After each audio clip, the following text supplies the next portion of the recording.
2月17日，美国加州客家会在洛杉矶侨教中心与上百位海外客家乡亲一同欢庆天穿日。古代相传，水神与火神相争，把天空撞出一个大洞，女娲为免去人间灾苦，炼五色石补天。客家人感念生活平安，定天穿日当天，男不耕，女不织，以歌唱娱乐，享用客家美食，感谢上天。他就锄头一锄地，地上会冒出危害洪水。然后女人呢，一织布，哪针一针就把天又穿破了。所以说客家人有这个典故，所以每年在这个天穿日这一天，客家人就把这个发扬到大家不耕耘，让这个大自然有休息，也是客家人他感恩大自然的一种情形。来自台湾或者其他地方的一些客家人，在这边都很团结，然后凝聚了乡亲的力量，主要也就是感念我们先贤先辈，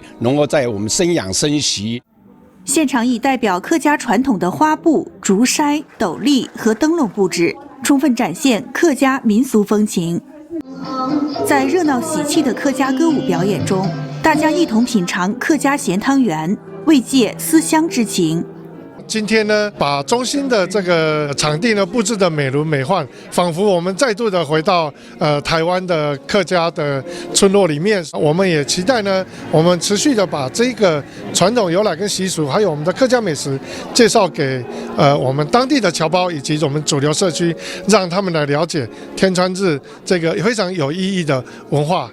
天穿日为客家族群独有的文化节日，乡亲以客家话祝贺彼此新年快乐，希望在海外继续发扬客家文化。